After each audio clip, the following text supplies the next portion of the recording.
Hey beautiful people, I'm Juliet and today I'm going to be sharing the highs and lows of my personal pregnancy. I'm currently 34 weeks pregnant, but I'm about to be 35 weeks pregnant. So like the day before, I always feel like I can say I am that following week even though I haven't actually made it to that week. So like if I was out and about and someone was to ask me like how many weeks are you, I'd probably say 35, but I am currently 34 weeks pregnant. All of that to say, I am 34 weeks pregnant, almost 35 though. I'm coming to the end of my pregnancy very soon. It's exciting, it's emotional, it's scary, it's all the things in between, but I definitely feel like I have experienced a lot of highs and a lot of lows. Like my first trimester, there was probably not a lot of highs at all other than the fact that I'm pregnant and I get to grow this amazing child in my womb. That was pretty much the only high because I was very sick. I guess I'll start with the most obvious high, at least for me, and it's the fact that I have experienced my baby growing inside of me. There's something so unique and so special and so intimate and so bonding that happens when you're seeing your belly grow and then you start feeling movement, which for me started at around definitely mid-February and it's June, so I would say early 20 weeks. I started feeling him move and that just made that experience so much better, and I love feeling him move. I talk to him, I sometimes tap him to see if he'll move because I just love when he moves. Now sometimes those moves are very uncomfortable, but nonetheless I love when he moves and there's just something so special. I can't explain it. Maybe someone else can put words into what I am feeling, but it's your child and you get to host him in your body, and he's the safest in your body right now before he enters like the world. And so you get to protect him and you get to pray over him and you get to prophesy over him.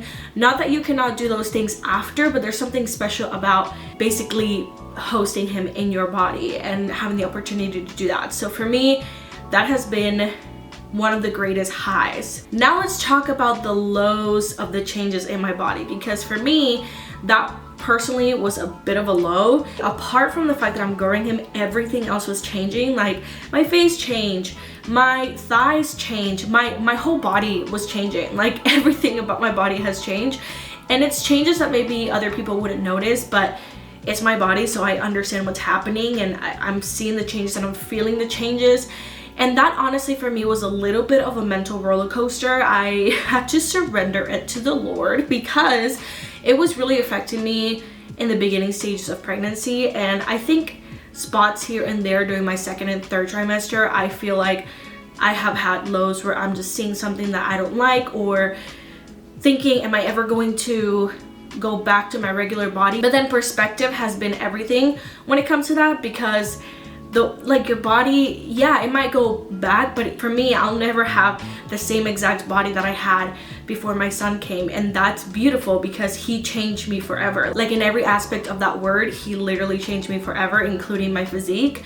And obviously I'm going to work to recover, but there's a difference between recovering and this obsession with getting my body back that I had to let go of because it was for me a little bit toxic. But at the same time, understanding that it's okay to have certain feelings about how your body is changing. So there has to be a little bit of a balance when it comes to how I treated myself or how you treat yourself if you're pregnant. I would encourage you to like have a balance between understanding your body is changing and feeling those changes, and it's okay to have lows, but also understanding that like that's a beautiful part of motherhood, that your body is literally sacrificing itself in many ways to be able to grow this being, and it's giving it everything that it needs. And so that was kind of a low for me, and it has taken a lot of prayer and a lot of time with the Lord, genuinely, to feel better about it because I didn't necessarily feel great. And then also being grateful that I get to experience those changes that so many women haven't had a chance to experience yet.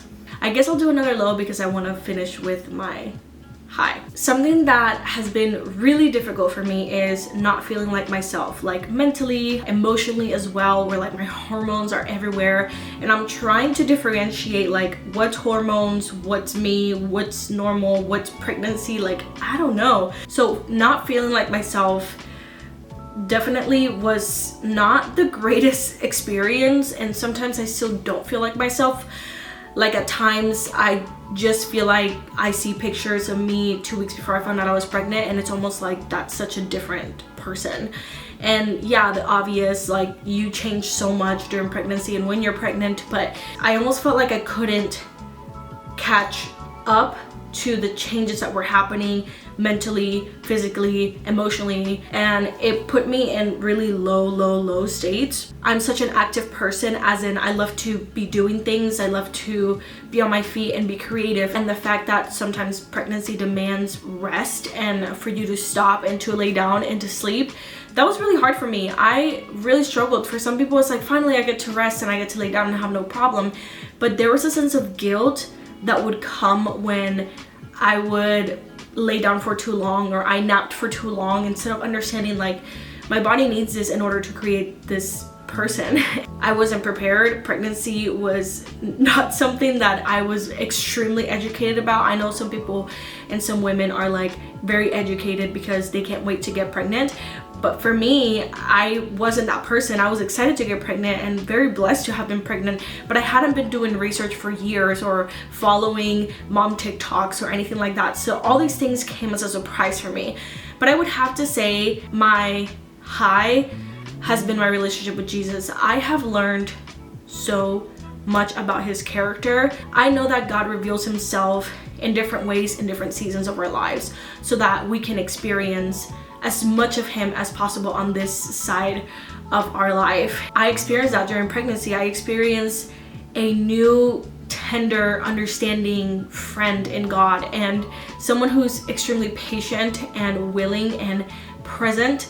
And not that he hasn't been those things in other areas of my life, but there was such a beauty that happened in my relationship with Jesus, where genuinely, sometimes when you're in a really low, you realize how much you need Jesus, and that was definitely what happened for me. I couldn't have done this without him.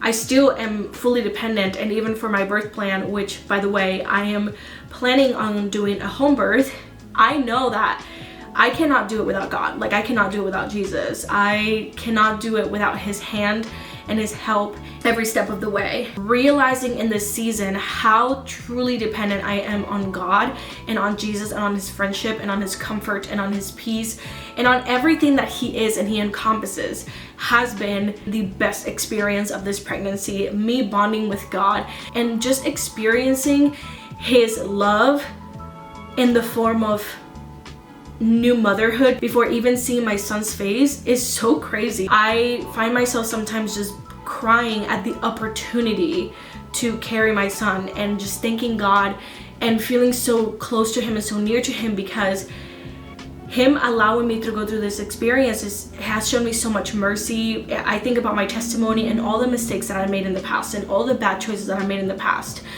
and he still gifted me with this child that I get to raise and I get to teach and I get to love and I get to tell him about Jesus. It's so exciting, and it's honestly been so rewarding.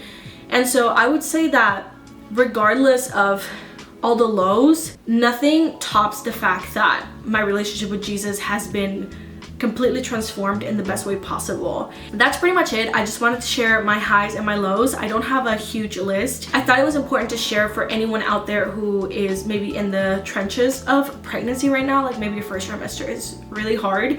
It's going to get better, hopefully, in the name of Jesus. And also just to give some perspective, if all you can see and all you can feel is lows, then maybe this can help you think a little bit outside of the misery box. I get it. I've been there, and it's sometimes so hard to think that anything good other than your child can come out of this, but you can learn so much through pregnancy. Thank you guys so much for watching. I hope that you guys enjoyed it. Let me know in the comments below your highs and your lows, mamas out there. I would love to read your stories and just get to know about you a little bit more. If you want to follow me on my social medias, I'm very active on TikTok and Instagram, so follow me on those two social medias if you want to see more of my life. Anyway, thank you guys again so much for watching, and I will see you guys very soon. Bye.